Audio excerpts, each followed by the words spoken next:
बिस्मिल्लाहिर्रहमानिर्रहीम। आज का हमारा टॉपिक है structure, composition and functions of bone. Introduction to bones. What are bones? Rigid organs that form the skeleton of the body. ये एक मजबूत ढांचा होता है जो बॉडी को बनाता है और ये एक खास किस्म के कनेक्टिव टिश्यू से बना होता है जिसको बोन टिश्यू बोलते हैं। इसकी अहमियत, ये एक बॉडी का मुकम्मल स्ट्रक्चर प्रोवाइड करता है, उसकी प्रोटेक्शन, मूवमेंट, मिनरल स्टोरेज के काम आता है। एक बालिग इंसान में 206 हड्डियां होती हैं। बोन्स की बहुत सी इकसाम हैं, types of bones. First one is long bones जो कि हाथों और पाँव में पाई जाती हैं। Second one short bones, tube like bones in wrist and ankles जो हाथों की हथेलियां और पाँव में मौजूद होती हैं। फ्लैट बोन्स प्रोटेक्ट ऑर्गन्स जो हमारे बॉडी में ऑर्गन्स होते हैं उनकी प्रोटेक्शन के लिए, उनकी हिफाजत के लिए। फॉर एग्जाम्पल जो हमारी खोपड़ी की हड्डियां होती हैं, हमारी पसलियां और स्टर्नम जिसको हम चेस्ट बोन भी कहते हैं, जो हमारे इंटरनल या विसरल ऑर्गन्स होते हैं उनको प्रोटेक्ट करती हैं। इर्रेगुलर बोन्स, इनकी कम्प्लेक्स शेप होती हैं और ये वर्टिब्री एंड पेल्विस वगैरह में पाई जाती हैं। सिजमाइड बोन एम्बेडेड इन टेंडन्स जो हमारा नी के ऊपर कैप जिसको पेटिला बोलते हैं, वो सिजमाइड बोन की टाइप है। Microscopic structure of bone. Types of bone tissue. Compact bone जिसको हम कार्टिकल बोन भी बोलते हैं, जो कि एक मजबूत डेंस आउटर लेयर है और इसमें खाली जगह मौजूद नहीं होती, इसमें ब्लड वेसल्स और नर्व्स भी पाई जाती। Second one is spongy bone जिसको हम कैंसलस बोन भी बोलते हैं और ये मसामदार होती है, पोरस अंदरूनी तह है और इसमें बहुत सी कैविटीज जो आपस में इंटरकनेक्ट होती हैं वो मौजूद होती हैं। ये खास किस्म का स्ट्रक्चर होता है जिसमें कुछ कॉलम और प्लेट्स आपस में मिले होते हैं और उस टिश्यू से ये बनता है। Composition of bone. First one is bone matrix जो कि organic component and inorganic components पर मुश्तमिल होता है। Organic component 35% and inorganic component 65%। Organic components में कोलाजन फाइबर्स जो कि फ्लेक्सिबिलिटी और टेंसाइल स्ट्रेंथ प्रोवाइड करते हैं। टेंसाइल स्ट्रेंथ का मतलब कि कोई भी स्ट्रक्चर मैक्सिमम हद तक जो स्ट्रेस या दबाव बर्दाश्त कर सकता है उसको टेंसाइल स्ट्रेंथ कहते हैं। एंड बोन सेल्स, हड्डी में मोस्टली ओस्टियोब्लास्ट्स, ओस्टियोसाइट्स एंड ओस्टियोक्लास्ट्स, ये 3 टाइप्स के बोन सेल पाए जाते हैं। इनऑर्गेनिक पोर्शन जो कि हड्डी की मजबूती का जिम्मेदार है, उसमें मिनरल साल्ट्स मौजूद होते हैं जिनमें ज्यादा मिकदार कैल्शियम फास्फेट जो कि हड्डी को मजबूती फराहम करता है, sodium, magnesium carbonate and citrate वो भी थोड़ी मिकदार में मौजूद होते हैं।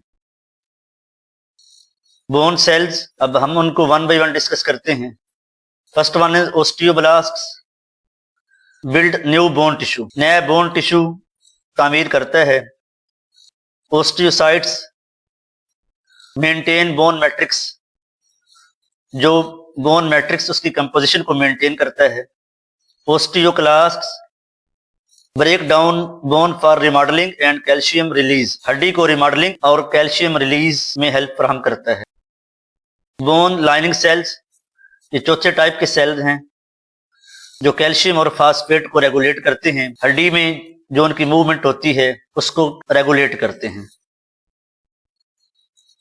फंक्शंस ऑफ बोन, हड्डी के बहुत से फंक्शंस होते हैं। मेजर फंक्शन में पहला सपोर्ट, पूरी बॉडी को जो रिजिड फ्रेमवर्क हड्डियां प्रोवाइड करती हैं जिससे ऑर्गन्स और टिश्यूज को सपोर्ट मिलती है। For example vertebral column supports the upper body, हमारी पूरी अपर बॉडी को सपोर्ट फराहम करता है। प्रोटेक्शन, जो हमारे वाइटल ऑर्गन्स होते हैं, फॉर एग्जांपल स्कल, ये हमारे दिमाग को प्रोटेक्शन देती है। रिब केज, हमारे अंदरूनी जो विसरल ऑर्गन्स होते हैं, दिल, लंग्स और किडनीज एक्स्ट्रा, उनको प्रोटेक्शन। एंड वर्टिब्राई जो हमारे स्पाइनल कार्ड को प्रोटेक्शन फराहम करती है। Movement, bones act as a levers, एक लीवर के तौर पर काम करती हैं। जिस तरह लीवर से हम चीजों की मूवमेंट करवाते हैं, इस तरह हड्डी की मदद से हम खुद हरकत कर सकते। फॉर एग्जाम्पल एल्बो के जो जॉइंट है कोहनी के, जो हमारे आर्म को, बाजू को मूवमेंट में हेल्प करते हैं।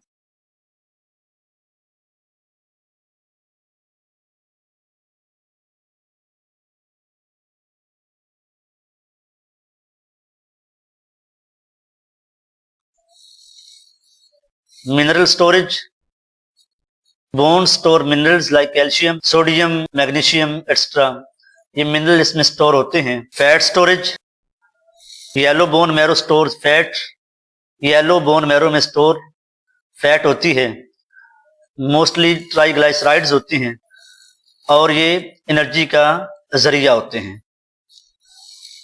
ब्लड सेल प्रोडक्शन, ये भी हड्डी का ही काम है, जिसको हम हेमाटोपोइसिस बोलते हैं। और red bone marrow produces red blood cells, white blood cells and platelets, ये तीनों टाइप के जो सेल्स होते हैं उनको बोन प्रोड्यूस करती है। और ये सेल ये ऑक्सीजन के ट्रांसपोर्ट के लिए, इम्यूनिटी और क्लॉटिंग खून के जमने के लिए जरूरी होते हैं। कॉमन बोन डिसऑर्डर्स, हड्डियों की कुछ बीमारियां भी होती हैं। First one is osteoporosis, decreased bone density, इसमें हड्डी की कसाफत कम हो जाती है और फ्रैक्चर रिस्क बढ़ जाता है। सेकंड वन इज रिकेट्स, जो कि विटामिन डी की कमी से होता है और मोस्टली चिल्ड्रन में, बच्चों में इसकी हड्डियां नरम हो जाती हैं, जिसके फ्रैक्चर होने के या मुड़ जाने के चांसेस बहुत ज्यादा हो जाते हैं। Osteoarthritis, degeneration of joint cartilage, जो हमारी हड्डियों के जॉइंट में, जोड़ों में जो कार्टिलेज होते हैं वो डैमेज हो जाते हैं, वो खत्म होना शुरू हो जाते हैं। Fractures, breaks in bone due to trauma और डिजीज, हड्डियों में किसी हादसे की वजह से फ्रैक्चर, टूट फूट हो जाती है। सो यहाँ तक हमने हड्डी की ब्रीफली कंपोजिशन, फंक्शन और डिसऑर्डर्स को डिस्कस किया। I think it is very helpful for students for writing and presentation. Bundle of thanks for your precious time. Stay blessed.